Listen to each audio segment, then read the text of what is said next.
nous avons pu procéder à cette passation de service dans les meilleures conditions. Et cela est dû à l'ouverture et à la transparence dont M. le maire sortant a fait preuve dans le PV qui a été établi, mais également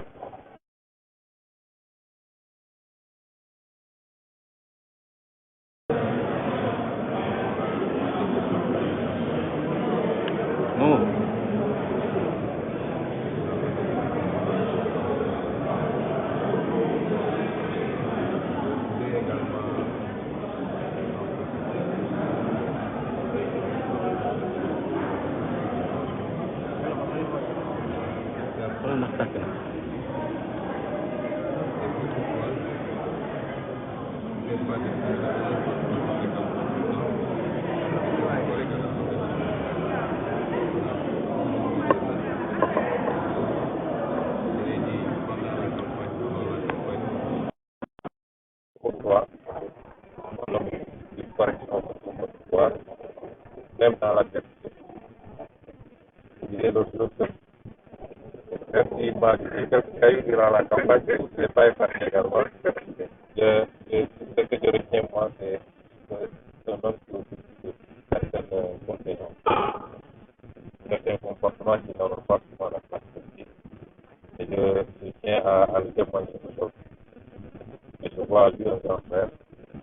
Et comme je l'ai dit, nous ne le lâchons pas. Donc, c'est bien sûr, là, on sait qu'il faudra qu'on se permette à bout pour le bien de nous. Prenons une ligne que nous trouvons en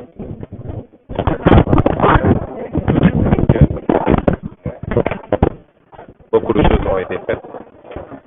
Beaucoup de choses restent à être faites. Nous venons pour continuer le travail qui a été fait. L'administration, par exemple, c'est la continuité. Mais nous venons aussi pour apporter du neuf. Parce que dans notre programme, nous avions été au-delà d'un programme communal pour proposer également un volet territorial. Et dans la réalisation de ce programme ambitieux, nous compterons sur tous les Ziguinchorois, toutes les Ziguinchoroises, tous les Casamancés et Casamancées, j'allais dire, au premier desquels M. le maire sortant, qui a, comme je le disais tout à l'heure, vécu une expertise. Et je le connais suffisamment généreux pour mettre cette expertise-là au service de sa collectivité, qui est la commune de Ziguinchor. Je terminerai simplement par dire que nous lançons un appel à tous les Ziguinchor. Je commencerai d'ailleurs par la commune. Nous ne sommes pas venus pour procéder à des règlements de compte. Personnellement, je n'ai aucun compte avec personne. Je connais personne parmi les personnels qui est là. Ni parmi le personnel, ni parmi l'équipe d'enfants. Nous ne sommes pas là pour des règlements de compte. Certes, quand vous héritez d'une institution, d'une administration, vous devez faire un peu le net. Mais nous ne sommes pas dans cette logique.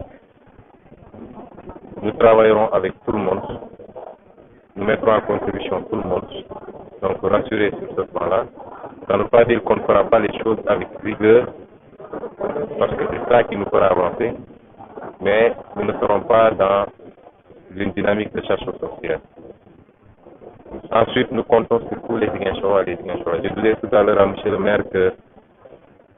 pour réussir les missions, au regard de la très petite marge laissée aux collectivités locales, il faut que toutes les populations soient concernées par les programmes et les projets et qu'ils s'impliquent. Il ne faut pas qu'on soit dans cette logique de voir un maire tomber du ciel qui d'un seul clic peut régler les problèmes. Je l'ai dit durant toute la campagne, chaque Ziguinchorois et chaque Ziguinchoroise sera un maire et devra faire, sinon plus, du moins autant que le maire de Sonko. C'est en cela seulement que nous pourrons atteindre les résultats que nous cherchons pour notre vie. Donc c'est vraiment avec beaucoup de satisfaction que nous avons vécu ce moment. Et je souhaite bonne chance aux maires sortants. Je souhaite des horizons politiques meilleurs, des horizons professionnels meilleurs, des horizons personnels meilleurs. Et je pense que tout Ziguinchor admettra qu'il a rendu beaucoup de services à la commune de Ziguinchor. Alors, monsieur le maire, vous permettez les 100 jours, quelles sont les principales actions? Nous reviendrons sur ces questions. lors d'un tout prochain point de presse. Il faut d'abord que nous puissions réunir au moins un premier conseil pour leur soumettre. Il ne faut pas que le conseil apprenne ce qu'on veut faire par voie de presse. Ce conseil sera convoqué probablement d'ici la fin de la semaine. Et ensemble, nous discuterons, nous adopterons un certain nombre de choses qui sera présenté aux Ziguinchorois par voie de presse d'ailleurs. Donc là, nous avons déjà un tableau de bord. Nous avons une idée nette de ce qu'on veut faire, mais il faudrait le partager d'abord avec ceux qui ont été élus en même temps que nous par les Ziguinchorois, le faire valider. Et à partir de ce moment seulement, nous pourrons vous en parler d'ici la fin de la semaine ou plus tard la semaine prochaine.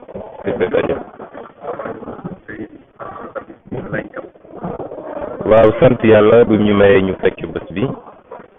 muy bés bu am solo pour Ziguinchor am solo pour Sénégal am solo pour ñun ñi nga xam ne ñun la concerné directement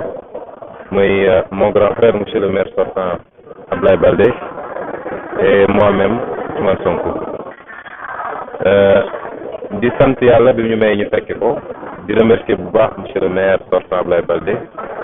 di nuyu it njabootam yëpp jiital ci soxnaam bi nga xam ne madame Baldé ñëw na fekke ci bés bi di wax ni mbir mi def nañ ko ni mu war a demee def nañ ko ci dal ci tey def nañ ko ci ubbeeku ndax passation de service suñu toppoon dëgg lii yoon mooy ñett lañoo ko war a fekke mooy ki nga xam ne mooy génn ki nga xam ne mooy dugg ak ki nga xam ne moo war a seede mbir mi muy le superviseur.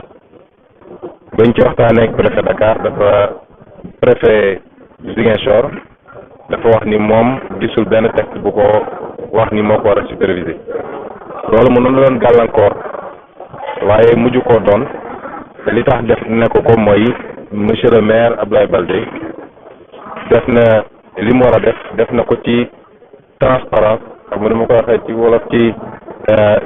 def na ko ci ubbeeku bu mat sëkk li mu waroon def yëpp ci liggéey def na ko li mu waroon bind def na ko ci PV bi bu ñu joxee nag tamit li ci manqué woon yëpp te ma laaj ko génne na ko collaborateur mi génne nañ ko mu teg ko ci table bi li ma ko ci laaj ci ay question aussi yoo xam ne bëggoon leer lu tontu na ci anam yoo xam ne amul lu ñuy nëbb wala lu ñuy denc kon dañuy sant yàlla ni bés bi dañ ca bëggoon am nañ ko te ñu ngi ko am grâce à la collaboration de monsieur le maire Abdoulaye Baldé di ko félicité ci li mu def ndax fukki at ak ñaar yor na ko dëkk bi te fukki at ak ñaar yooyu gëm naa ni li mu mënoon def yëpp en tant que nit def na ko pour dëkk bi avancer te it kuy wax ngir yàlla am na fu mu fekkoon dëkk bi am na fu mu ko yóbbu kon di ko ci félicité bu baax a baax di ñaan yàlla mu gën a leeral yoonam ci li ci suñu kanam muy ci wàllu politique muy ci wàllu liggéey muy ci wàllu mbiru boppam yàlla na ko yàlla gën a leeral gën a yaatal di wax nag ni liggéey moom àdduna demee noonu su dee ci wàllu génération bu ñëw day def li mu war a def dem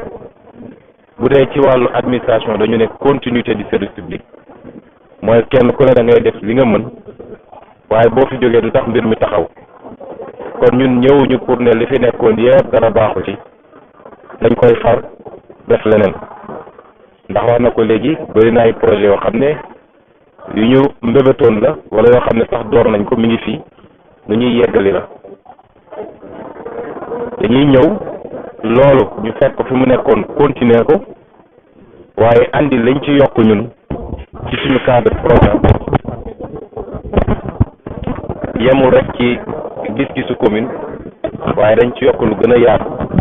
loo xam ne lu ñu bëgg a jëflante la ak population yi